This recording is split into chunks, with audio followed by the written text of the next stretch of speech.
commencer le cours sur le calcul intégral. Alors, ce que j'ai commencé à faire, et c'est pas forcément par ça qu'on commence, vous, pour ceux qui ont un petit peu regardé ce que c'était que le calcul intégral, vous avez dû entendre le mot primitif. Et primitif, ça vous a intéressé peut-être une certaine, parce que quand vous avez regardé ça sur Internet ou dans un livre, c'était, tiens, ben, la primitive, quand je la dérive, ça donne petit f. Sauf que c'est un outil, vous ne savez pas pourquoi on l'introduit. Donc le but de ce démarrage, c'est de vous expliquer pourquoi on va commencer à introduire cette notion de primitive. Alors, si on regarde le petit graphique que j'ai fait au tableau, je regarde que j'ai représenté une parabole d'équation y égale x carré. C'est ce que vous avez ici.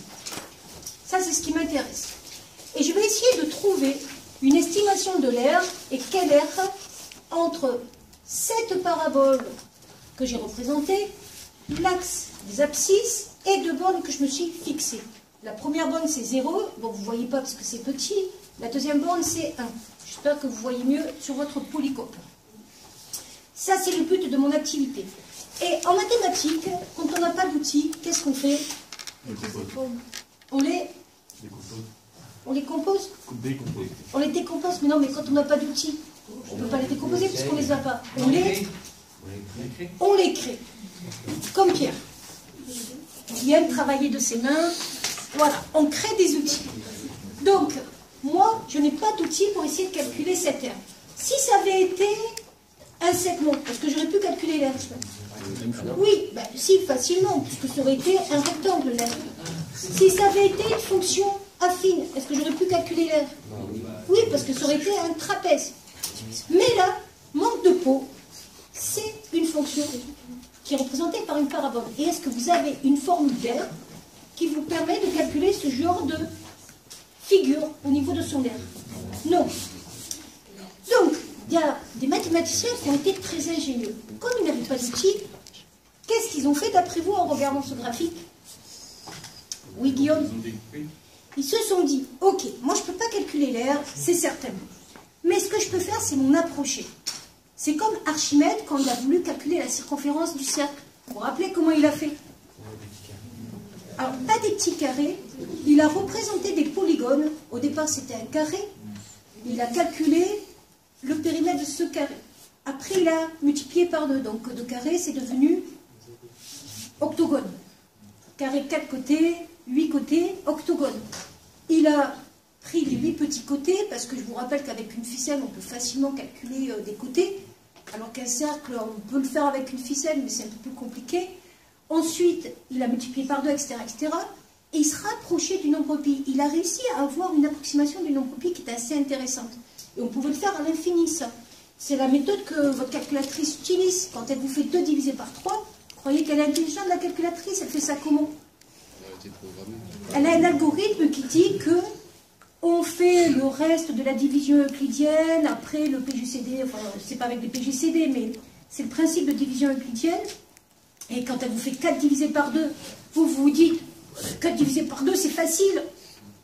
Vous croyez qu'on lui a mis en mémoire 4 divisé par 2, ça fait 2? Non, elle a un algorithme et elle se rend compte que quand le reste est assez petit, on peut estimer qu'il est nul.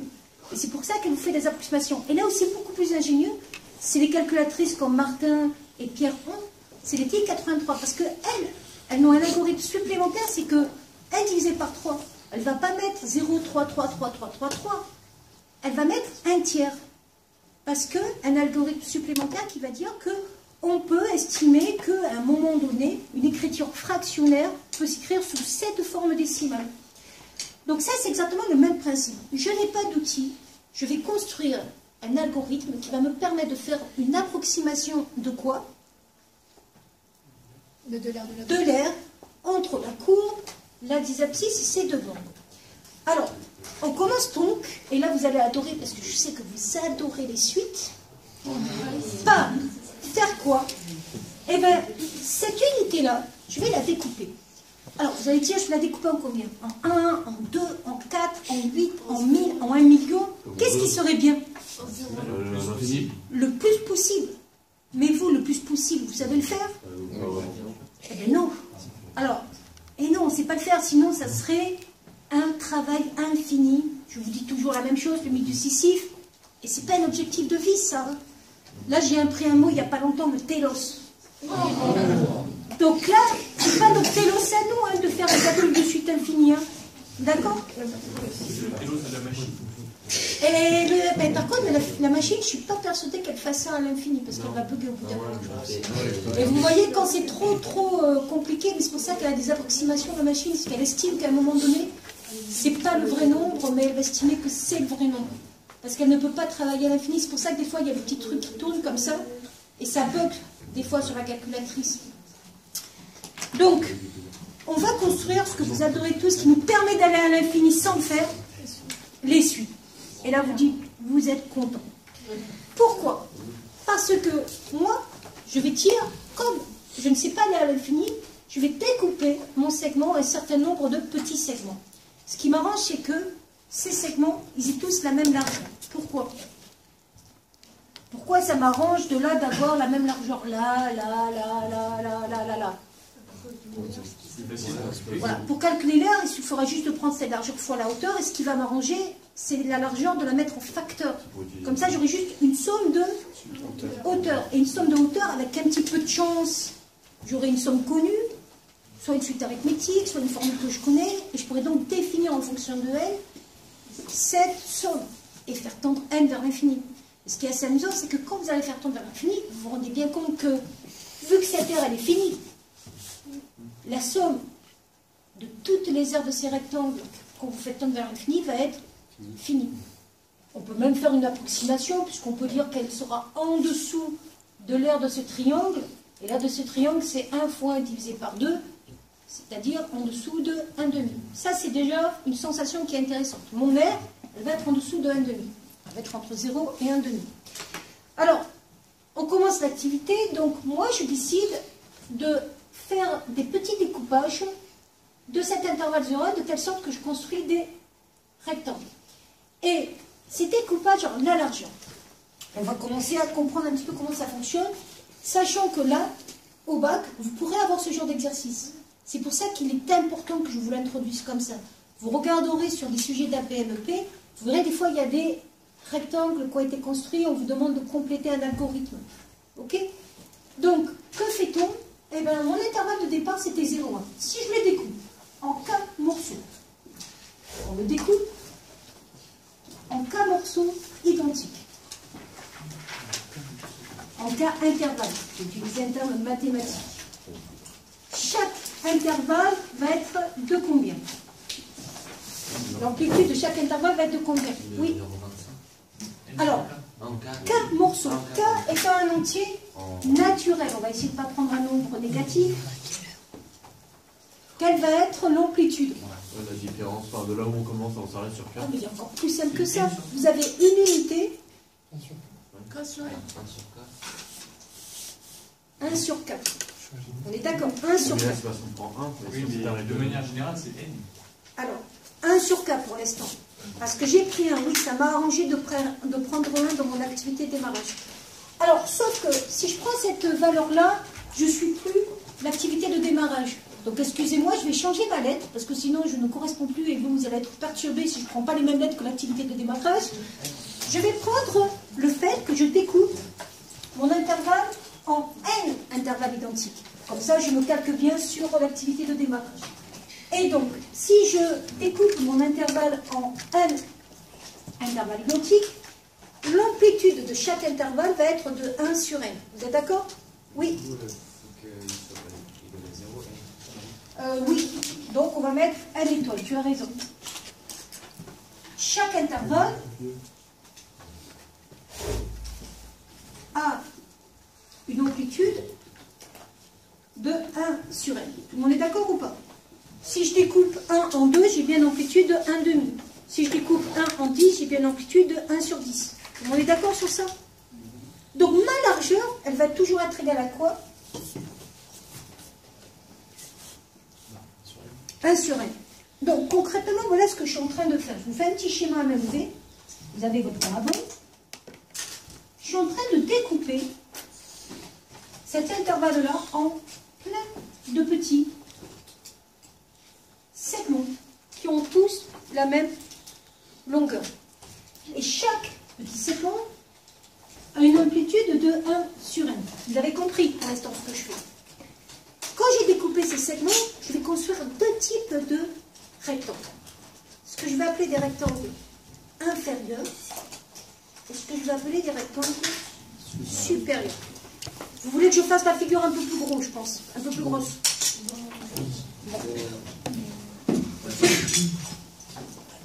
Alors, je vais faire une figure un peu plus grosse, on va un petit peu zoomer.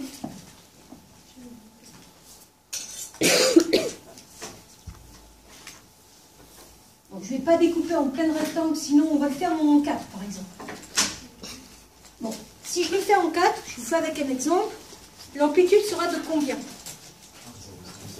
0,25 ou 1 quart. Donc là, vous allez avoir un quart, un quart, un quart et un quart. Et 4 quarts, ça fait... Bon, vous pouvez dire un gâteau, mais bon, en mathématiques, ça fait 1. D'accord? Et laisse l'ingénieur. Ce qu'il faut faire, c'est construire des rectangles qui vont me permettre de m'approcher au niveau de l'air en dessous de la courbe. Qu'est-ce que vous préconiseriez, vous? Il n'y a pas de vous après, je ne crois pas, mais bon. Qu'est-ce que vous préconiseriez? Alors, comment je les construis, ces rectangles? Oui. On calculerait la... Pour l'instant, je ne calcule rien. Pour l'instant. Je veux juste construire des rectangles qui me permettraient de faire une approximation de l'air. Hugo? Peut-être, en gros, on monte perpendiculairement à chaque intervalle. Alors, je vais monter, comme tu dis. Alors, mon repère n'est pas orthonormé, donc c'est pas perpendiculairement, mais c'est parallèlement à l'axe des ordonnées. Donc, je fais ça, ok. Ouais. Alors, c'est très intéressant ce que tu me dis, parce qu'en faisant ça, je suis en train de déterminer quoi des... Alors, les hauteurs, ça serait quoi, les hauteurs? C'est pas n'importe quoi, les hauteurs. N'oubliez pas que vous avez introduit une fonction, et la fonction que vous avez introduite, c'est la fonction y égale x carré, qui est représentée par cette courbe. Oui, j'introduis les images, c'est ça qui m'intéresse. Et vous allez comprendre pourquoi. Donc, ici, j'introduis l'image de 1 quart. Ici, l'image de 2 quarts. Ici, l'image de 3 quarts. Et ici, l'image de 4 quarts. Oui, vous allez me dire que 4 quarts, ça fait 1. Mais ça m'intéresse d'avoir 4 quarts. Est-ce que jusqu'à là, ça va? Vous êtes d'accord que quand je fais la méthode d'Hugo, je monte parallèlement à l'axe d'abscisse, ça coupe la courbe. L'endroit où ça coupe la courbe, ça définit bien les images. On est d'accord? Ensuite, Hugo, mais si on continue ta tactique, ou technique, parce que tactique, c'est la tactique du gendarme, mais pas la technique d'Hugo. Oui. On va à droite après, directement. Oui. Alors, toi, tu veux aller à droite comment? Parce que c'est subjectif ton point de vue. Moi, si je veux aller à gauche. Ok, non, bah alors, on va aller parallèlement. Non, mais pardon, c'est pas ça que je veux dire. Parallèlement à l'axe d'abscisse, à droite. Mais ma remarque, elle est pertinente. Ok, tu vas à droite, et pourquoi on n'irait pas à gauche? Sinon, ça va, c'est pratique. Et... Eh bien, tu vas voir que... On va faire les deux. Eh ben, on peut faire les deux, oui, on peut faire les deux, mais ça change pas ce qu'on cherche. On peut faire les deux, mais ce qui va être intéressant, tu vas vite comprendre pourquoi c'est intéressant de faire les deux. Bon, on va suivre la technique d'Hugo. Donc, Hugo, il dit, ben, pour construire mes rectangles, moi, à partir de chaque point image, je vais construire des segments parallèles à l'axe d'abscisse. C'est ce que tu es en train de dire? Ouais. Ok. Donc, je construis ça, ça, ça. C'est ça? C'est ça, ouais. Et j'ai donc des rectangles qui se forment ici. Alors, vous allez me dire, wow. Là, c'est vraiment bien en dessous de l'air. Non, vous ne me dites pas ça? Oui, mais c'est un petit peu normal, j'ai pris que 4 segments. Hein. Si j'en avais pris 8, c'était plus rapproché. Hein. Bon, vous comprenez que le principe, au départ, c'est d'en prendre peu pour que vous puissiez voir. Voilà, parce que visualisez, si j'en prends 20 d'un coup, vous n'allez rien y voir. Hein. Il y en a combien de rectangles ici que j'ai construits? 3. Eh ouais, et bien c'est là où l'illusion d'optique. Il y en a un quatrième. Il y en a un quatrième. Dernier. Et dans le cas qu'Hugo a pris, il y en a un quatrième qui est ici, mais Il n'y a pas d'air. son air est nul. Mais il existe. Je vous rappelle que 0 est un nombre qui existe. Alors, qui peut me dire l'air de ces 4 rectangles qu'on vient de construire en dessous de la courbe. Alors, Guillaume, Ça donc, va être, l'aire des rectangles inférieurs, je m'écris. Tu vas me dire quelle est cette aire. donc un quart facteur de Alors, un quart parce que c'est la largeur de chaque aire. facteur On va les appeler inférieurs. Oui, je t'écoute, oui. F de un quart plus F de 2 quarts Ok. plus F de 3 quarts. Ok. Donc, un quart, c'est la largeur. En gros, c'est largeur fois longueur, plus largeur fois longueur, plus largeur fois longueur, plus largeur fois longueur. Or, la largeur, j'ai fait en sorte qu'elle soit commune à tous ces rectangles. Donc, je peux la mettre en facteur. C'est OK pour tous? Donc, ça fait un quart facteur de F de combien? Un quart. Et non, le premier rectangle, F de 0, plus F de 1 quart, plus F de 1 quart. J'en fais bien 4 à l'intérieur. Hein. Oui ou non? Et vous voyez que j'ai bien 4 images qui interviennent, mais c'est étonnant, il n'y a pas la dernière image. Comment? Ben, en tout cas, je n'ai pas construit, je suis partie de l'intervalle. Mais ce qui m'ennuie ici, c'est que, ok, je vais faire cette démarche-là en dessous de la courbe, mais qui me dit que ma courbe va rester en sorte d'être proche de l'axe de ces rectangles? Il faut rappeler le théorème des gendarmes. Dans quel cas dit-on que la limite d'une suite est égale à une constante quand on ne la connaît pas? Est-ce que ça suffit de dire qu'elle est minorée par quelque chose qui tend vers quelque chose de fixe? Alexis, quand elle est encadrée. C'est pour ça que ça s'appelle le théorème des gendarmes. Ok? Guillaume. Et du coup, on ne pourrait pas dessiner des rectangles en partant... Et alors, c'est même pas qu'on pourrait, c'est qu'on doit le faire. Qui n'a pas compris pourquoi ça ne suffit pas d'avoir une suite en dessous qui tende vers un nombre fini? Parce qu'après, ça pourrait... si c'est pas majoré... Mais, Mathias, tu as compris ou pas? Tu peux me réexpliquer pourquoi c'est important de ne pas se contenter d'avoir cette suite-là en dessous qui va tendre vers un nombre fini, mais ça ne suffit pas. Pourquoi? Parce qu'il nous manque les espaces vides, on n'a pas l'air... Non, c'était pas ça le problème. Parce que moi, ce que je sais, c'est que ces aires-là, elles sont en dessous de la courbe. Donc, mettons que ça tende vers... Je dis n'importe quoi, c'est faux. Mettons que ça, si j'arrivais à diminuer la largeur à l'infini, ça tend vers 1. C'est pas ça, mais ça tend vers 1. Ce que je peux dire juste, c'est que l'aire en dessous de la courbe, elle est supérieure à 1. Vous êtes d'accord? Mathias est d'accord? Puisque j'ai fait une aire en dessous de la courbe. Mais à aucun moment, quand on a une aire en dessous qui tend vers 1, ça veut dire que la suite qui est au-dessus tend vers 1. Ce qui me bloque, c'est quoi, en fin de compte? Si j'ai juste une aire en dessous, est-ce que je vais pouvoir dire que mon aire ici, là, elle tend vers la même limite?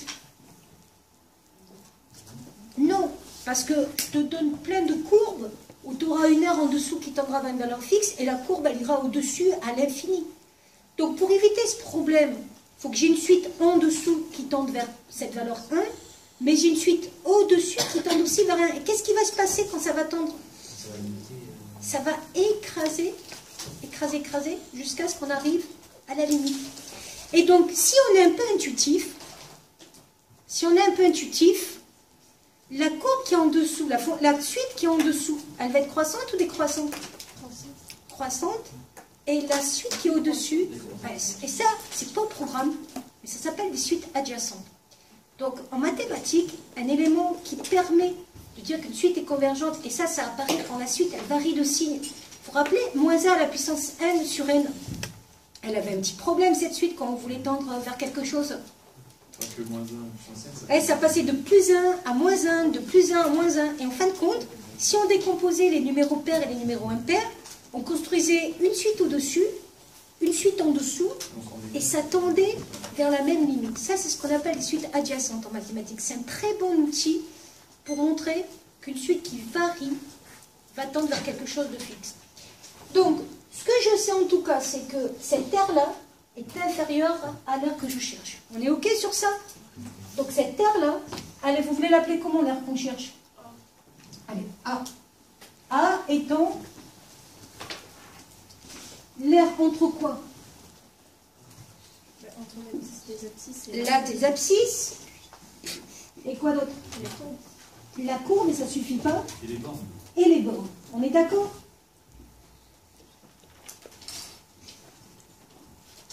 Et les bornes sont lesquelles? X égale 0 et X égale 1. Là, sans le savoir, vous commencez à faire du calcul intégral. Qui a regardé un petit peu le symbole intégral, par curiosité? Bon, ça ressemble à une virgule. Et il y a quoi dessous? Dessus? Des bornes. Voilà pourquoi il y a une utilité des bornes. Parce que vous vous rendez compte que pour calculer une aire, encore faut-il que je puisse la définir mon aire. Et bien ce symbole-là, vous êtes en train de commencer à faire un calcul intégral. Mais on ne l'a pas encore défini. Bon. Donc la seule chose, Mathias, que je peux dire, c'est donc que cette aire-là est inférieure à l'aire grand A que je cherche. Ça ne suffit pas pour prouver que mon aire grand A est égal à ça. Et donc, nous, ce qu'on va faire maintenant, là, on l'a minoré. Ben maintenant, on va la majorer. Et comment peut-on la majorer? Eh bien, nos rectangles, on va les décaler. Je vais le faire en vert. Si on décale, le premier rectangle va être où? Ici. Le deuxième, ici. Le troisième, ici. Et le quatrième, ici. Jusqu'à là, ça va?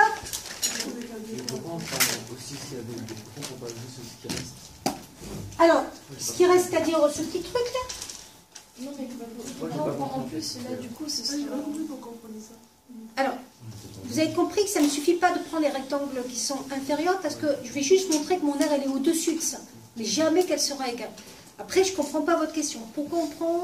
Oui. En fait, pourquoi on prend en plus du coup, on prend plus que l'aire de la courbe. Oui, mais là, on prenait moins que l'aire de la courbe. Et ce qui va se passer, c'est qu'on est au-dessus et on est en dessous. Mais quand on va faire tendre la courbe à l'infini, eh bien, ce qu'il y a au-dessous va se rapprocher, et ce qu'il y a au-dessus va se rapprocher. Mais l'une en croissant, l'autre, je vais vous faire un essai avec 8, vous allez vous en rendre compte. Je ne sais pas si j'ai mon petit fichier GeoGebra. Normalement, je l'ai, je vous le montrerai en décalant la variation. Vous vous rendez compte facilement que plus le n est petit et grand, et donc plus l'intervalle est petit, plus vous avez une courbe, et vous le voyez, regardez par rapport à ce que j'ai fait en dessous. Là, je l'ai pris avec n égale 10, je crois. Vous voyez le schéma. Donc, avec n égale 10, qu'est-ce qui se passe?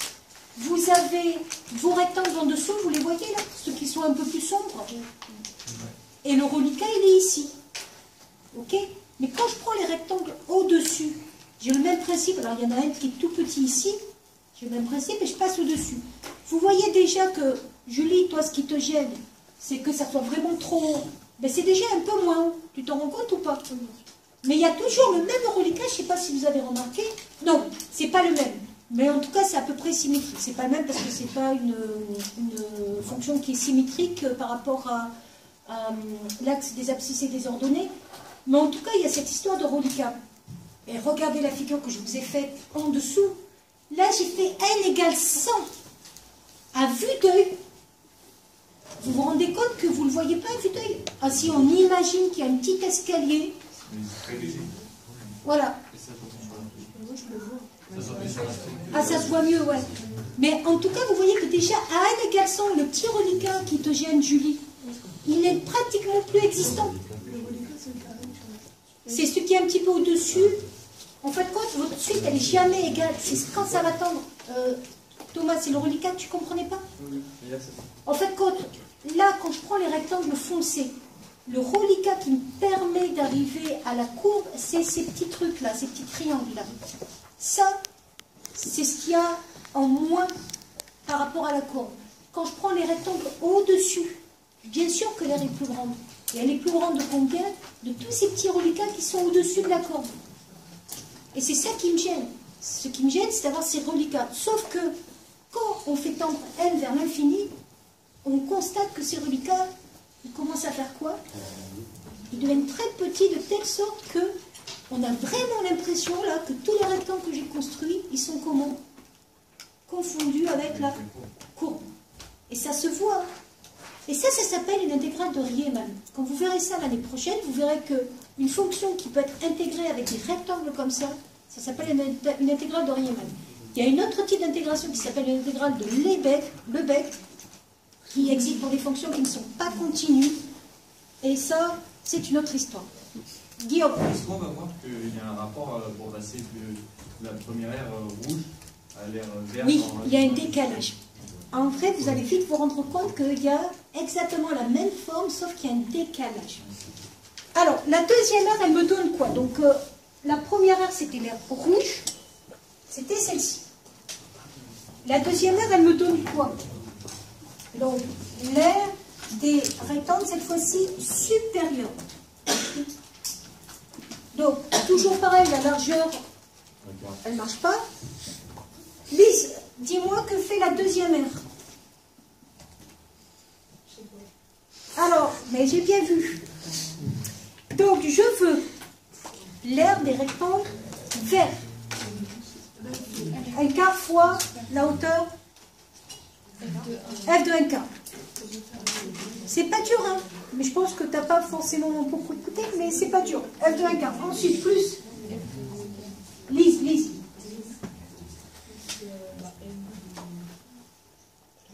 Oui, plus.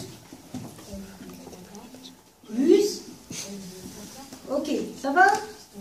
Bon, ce n'est que ça. Et cette ère-là, par contre, vu qu'elle est au-dessus, géométriquement, vous n'allez pas le prouver. Hein. À un moment donné, quand ça se voit vraiment, ça se voit. Là, vous avez fait des rectangles qui sont au-dessus de la courbe. Ne me dites pas, il faut prouver que les rectangles sont au-dessus de la courbe. Hein. Ils sont au-dessus. Donc, cette analyse, elle est comment par rapport à l'aire que je cherche? Au-dessus ou en dessous? Au-dessus. Bon, alors ça commence à bien m'intéresser. Parce que je viens de voir que l'aire que je cherche, elle est minorée et elle est majorée. Donc, ce qui serait intéressant, c'est d'utiliser, non, le théorème des gendarmes. Si j'arrive à prouver que la suite que je construis en minorant et en majorant, les deux tendent vers le même nombre, c'est que quoi? C'est que votre aire, elle va être égale à quoi? À ce nombre. Alors, le but de l'activité par la suite, est-ce que je peux effacer cette partie-là? Oui. Juste là. Alors, on arrive donc à un encadrement. Oui. Alors, si tu fais la moyenne des deux, tu ne fais que trouver une approximation. Parce que, comme je disais tout à l'heure, il n'y a pas d'axe de symétrie ici. En faisant la moyenne des deux, tu auras une approximation. Et c'est une méthode qui peut marcher. La méthode par dichotomie, c'est exactement ça. On l'avait vu en début d'année, ça vous avait un petit peu surpris. Mais il fallait faire AB, prendre le milieu, regarder le signe. Il fallait que ça change de signe. On faisait AB, on prend le milieu, on regarde si ça change de signe, AB. Et là, ça permet de faire une approximation qui se rapproche. Mais en aucun cas, tu prouves une égalité en prenant le milieu. Oui. Ça marcherait plus sur la fonction x égale y ou nous? Si tu prenais une courbe symétrique, oui, oui. Si tu prenais y égale x, ça marcherait. Mais il n'y a pas d'intérêt puisque y égale x, ça forme un triangle. Calculer l'aire, tu sais le faire. Guillaume. Mais dans tous les cas, quand on pourrait faire la moyenne pour trouver la valeur précise, ça reviendrait du coup à faire la... Alors par contre, on peut utiliser la méthode par dichotomie, à dire, ben, dans ce cas, je prends le milieu. Mais ça reviendrait à faire une formule normale de triangle. A plus B divisé par 2. Bah, là, oui, du coup... Enfin, c'est des aires, c'est plutôt des aires qu'on ajoute. Donc, je ne sais pas si on peut faire le lien avec l'aire d'un triangle, parce que c'est des aires, c'est l'aire en dessous plus l'aire au-dessus. Donc, il n'y a peut-être pas de lien avec le triangle à proprement parler. Oui. C'est juste une illusion de voir que le bleu, enfin, il a pris du vert au-dessus du rouge. Alors, c'est ce que je disais, il semblerait qu'il y ait une sorte de symétrie, mais c'est pas le cas. Parce que si c'était le cas, ça serait la droite y égale x. Et puis même la dérivée, c'est Y égale x, du coup, il y a une symétrie. Mais, là, c'est vrai qu'on a l'impression que c'est la même, mais non, ça ne sera pas la même. Alors, je vais vous le prouver plus tard, mais il faudra avoir utilisé l'outil intégral. Mais je peux te le prouver quand même en faisant un petit schéma comme ça. Regarde. Si je fais ça, alors normalement, je vais te le prouver juste. Je prends ma première droite là. Je vais faire un seul rectangle, Camille. Et ça, c'est ma courbe. Et le rectangle que je fais, c'est celui-là. Tu vois bien que ça ne marche pas. Et si, mais ça, c'est le sujet de bac qui est tombé il n'y a pas longtemps. On vous faisait comme ça une figure, et vous vouliez trouver l'approximation de ça, et on vous demandait de prouver que c'est inférieur à un demi. Ah, ok, d'accord. C'est prouvé que l'intégrale de 0 à 1 de cette fonction est inférieure à un demi. On peut faire l'air de y égale x, puis après... Voilà, en fin de compte, on prend l'aire de ce triangle rectangle, sachant qu'on est dans un repère orthonormé dans ce cas-là. Or, tu vois bien que cette aire-là est en dessous de cette aire-là. Donc cette aire-là est inférieure de 1,5. Sauf, là, tu sais, tu vois qu'on dirait que c'est la même chose. Et là, je viens de te prouver que non. L'aire qui est au-dessus, là, elle va être supérieure à 1,5. Pourquoi elle va être supérieure? Parce que ça va être... Et ça vous étonne, quand on va faire des contrôles, vous allez dire, c'est pas une preuve, ça. Là, vous dites, ça, c'est supérieur à 1,5 parce que vous avez fait un découpage. Eh bien, oui. Quand ça se voit, hein. Ben, bien sûr que je fais un découpage. On n'a pas besoin de justifier que quand vous faites un découpage, cette aire-là, c'est l'aire du triangle, plus ce petit reliquat que vous voyez ici. On est d'accord? J'ai besoin de vous le démontrer, ça? Sinon, on pourrait démontrer en faisant la différence des courbes et en regardant que... Oui, mais à un moment donné, oui, des fois, il y a un découpage, Et il y a des sujets de bac qui tombent comme ça. Et souvent, vous êtes bloqués parce que vous croyez qu'il faut faire des calculs. Mais en vrai, il ne faut pas faire de calcul. Il faut dire juste, je découpe ma courbe. Et puis, voilà. Zéro idée. Ouais, on va peut-être faire pause. Ça va pour ta question, Camille? Bon, mais c'est vrai qu'on a l'impression qu'il y a une sorte de symétrie, mais ça reste une impression.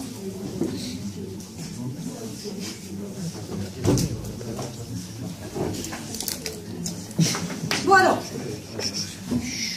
vous comprenez bien que là, moi ce qui va m'intéresser, c'est pas de rester sur des valeurs finies, c'est d'introduire des suites. Donc le but maintenant, c'est, au lieu d'écrire avec mes f de 0, f de 1 quart, etc., ben on va l'écrire différemment avec un n, quelconque. Donc, on arrive donc à une inégalité, un encadrement. Et le but, quand même, on revient sur ce qu'on vient de dire, ça va être quoi? Utiliser le théorème des gendarmes. Pour prouver que A est bien fixe. Donc le but sera d'utiliser le théorème des gendarmes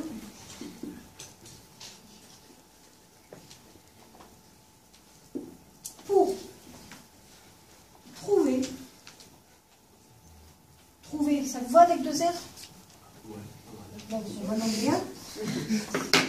Pour trouver l'aire A. Et ça, c'est l'essence même de cette notion de calcul intégral avec des fonctions positives continues. Donc, on se place maintenant dans le cas général. C'est-à-dire, au lieu de prendre n égale 4, on prend n quelconque. Voilà. On va essayer de voir. Vous m'encadreriez A par quoi? Alors, qui c'est qui veut tenter de me dire par quoi on encadre? Alors d'abord, les bornes inférieures. Ben, au lieu d'avoir 4, il faut juste me faire une formule avec n. Alors j'aimerais bien, pas forcément toujours les mêmes personnes. Anne-Chloé par exemple. Alors regarde, cette aire-là, c'est 1 quart fois 0. Sauf que je ne veux pas un quart, je veux 1 sur n. On est d'accord. Okay. Donc ça va faire. On va directement le mettre en facteur, comme ça, on s'en occupe. F de 0. Alors ce qui m'intéresserait, c'est là, cette aire rouge, c'est cette aire-là. C'est-à-dire, c'est l'image F de 1 quart. Sauf que moi, je ne veux pas F de 1 quart, je veux quoi? F de 1 sur n. F de 1 sur n. Plus 2 fois F de quoi? F de 1 sur n. Non, plus 2 fois F de 2 sur n. Oui. On est d'accord, hein? Oui. Donc, on a F de 0, F de 1 quart, F de 2 quarts, F de 3 quarts, etc. Moi, j'ai effacé, mais vous, n'oubliez pas que sur votre feuille, vous avez exactement l'écriture au-dessus. Vous avez F de 0, plus F de 1 quart, plus F de 2 quarts, plus f de 3 quarts, plus f de 4 quarts, ça dépend. Et je vais continuer, mais je vais continuer jusqu'au combien? Alors là, je vais quand même écrire. Le dernier, ça serait lequel? Alors pourquoi je mets des points de suspension? Parce que je ne peux pas tout écrire, parce que je ne connais pas n. Mais le dernier, ça serait combien? Alors, si tu as un doute, je te réécris en dessous ce qu'on avait écrit avec les f de 1K. On avait écrit f de 0, plus f de 1K, plus f de 2K, et on avait terminé par f de 3K. F de 1 moins 1 sur n. F de 1 moins 1 sur n. Alors, en bas, c'est toujours n, si tu remarques bien. Oui. Écoutez, parce que ça, c'est le côté le plus embêtant. Ouais. En bas, c'est toujours n. Donc, j'aurai n en bas. Mais c'est le haut qui va me gêner un peu. Mais le haut, si tu remarques bien, le dernier terme, il est comment par rapport au dénominateur? N moins 1. N moins 1. Vous venez d'avoir la formule de la première suite.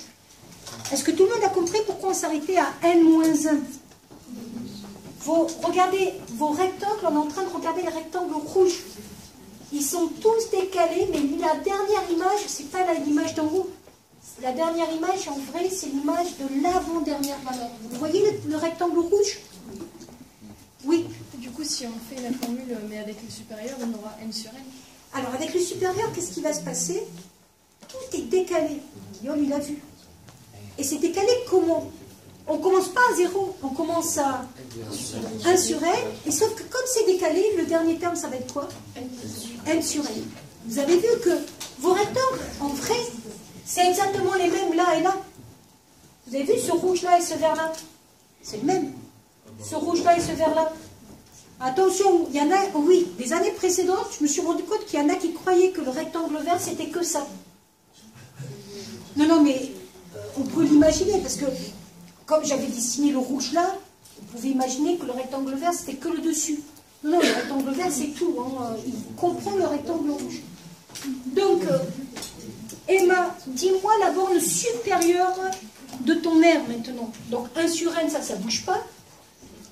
Donc, F de 1 sur n. Voilà, là, en fin de compte, au lieu de commencer à f de 0 ici, on veut la première R ici. Donc, la première R, c'est cette image-là qui m'intéresse. C'est la deuxième valeur de l'image qui va m'intéresser. Donc, f de 1 sur n, plus f de 2. Voilà, on ne va pas tout écrire déjà parce qu'on ne peut pas. Pourquoi on ne peut pas?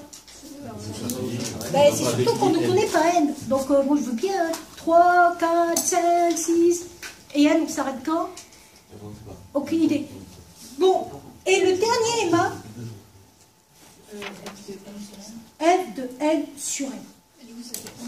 Alors, n sur n, ça fera 1. Mais moi, je veux qu'on voit le principe. On arrive jusqu'à n pour la suite supérieure. On arrive jusqu'à n moins 1. Pierre? Mais graphiquement, ça veut dire quoi? N sur n, ça veut dire que... Mais c'est qu'on arrive à la borne 1, c'est ce qu'a dit Jules. Mais si notre intégrale, elle faisait plus que 1, on arrive quand même à 1. Ah oui, ben oui, puisque... En mais gros, graphiquement, ça fait quoi? Enfin, si sur une courbe, tu passes par tu arriverais à 1, A sur n. Moi, j'ai pris 1, mais si c'était A, si c'était 2, tu aurais pris 2 sur n. Donc, tu arriverais à 2. Tu arrives à ta borne supérieure. Ah, ok, d'accord. Mais tu arrives toujours à la borne supérieure. Oui, tu arrives toujours à la dernière image ici. Oui, okay, ça sera ta borne supérieure de ton intervalle de x. Okay. Guillaume? Ouais, non, c'était juste pour ça, là, c'est juste parce qu'on se place sur Ah oui, l'intervalle 0, si j'avais pris 1, 3, la dernière valeur ici, ça aurait été 3. Et ici, ça aurait été 3 moins... Enfin, si j'avais pris 3, ça dépend le n que je prends. Mais là, je ne peux pas. Là, je suis obligée d'écrire comme ça. Là. Mais ici, par contre, n sur n, il fait 1 parce que j'ai pris 1, donc 1 sur n. Mais si j'avais pris 3, l'intervalle, ça aurait été 3 sur n. Mais je vous rappelle juste que ceci, c'est juste une activité de démarrage et après, vous allez pratiquement plus en entendre parler, si ce n'est dans des sujets de bac. Mais après, moi, je vais introduire des nouvelles notions, ces outils qu'on ne connaît pas. Je vais les définir. Et à partir de là, vous les utiliserez. D'accord? C'est pour ça qu'il y a beaucoup de profs, leur cours sur le calcul intégral, ils commencent juste définition. On appelle grand F primitif de petit f toute fonction qui vérifie grand F prime de x égale petit f de x. On appelle intégrale de a à b de f de t dt, grand F de b moins grand F de a. Et ça s'arrête là. Sauf que vous ne sentez rien. Non, à la rigueur, comprendre ou pas comprendre, des fois on s'en fiche, on applique. Mais vous ne sentez rien, vous ne savez pas d'où ça vient, pourquoi on fait ça. Et moi, le but de cette activité, c'est de vous dire, mais pourquoi à un moment donné, on va introduire une primitive? Bon. Alors, si je regarde bien mon activité de démarrage, c'était pas n'importe quoi, ça. C'était quoi? C'était UN. C'était la suite que j'avais appelée UN. Donc, je viens de dire que ma suite UN, elle était plus petite que mon R, qui elle-même était plus petite que VN. Et j'ai même défini VN en fonction de UN. Pourquoi? VN, on a dit qu'elle était décalée. Et si vous regardez bien, VN, c'est quoi par rapport à UN? C'est UN plus 1 sur N. Alors c'est UN plus F de N sur N moins F de 0. On est d'accord? Oui, mais vu que là, elle était Bon, F de 0 ici vaut 0, mais il y a même un lien entre UN et VN.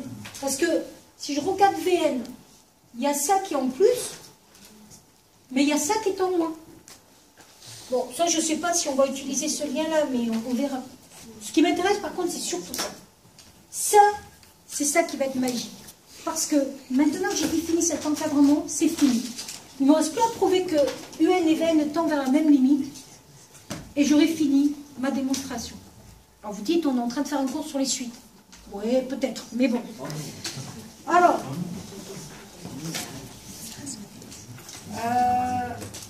on a fait tout ça, c'est bon. Alors, maintenant, on va quand même remplacer par la fonction f, parce que moi je veux bien, en général, ça, vous n'arriverez jamais à prouver que ça tend vers quelque chose. En général, pourquoi? Parce que là, je ne vais même pas démontrer que ça ne marche pas à tous les coups. Pourquoi je ne peux pas le prouver que ça marche à tous les coups? Alors, en fait, ça marche chaque fois que ta fonction, elle est continue et positive. C'est un théorème que vous allez dire acquis, ça sera acquis sans le démontrer. Donc, on pourrait le démontrer, mais ce n'est pas de votre niveau. Pourquoi moi, à votre niveau, je ne peux pas le raisonner dans le cas général? Mais si je ne connais pas F, est-ce que vous allez pouvoir dire vers quoi ça tend ça? Ben non. Si je ne connais pas F, c'est pour ça que j'ai pris un cas particulier. Bon, on va partir sur le cas particulier, ça va sonner.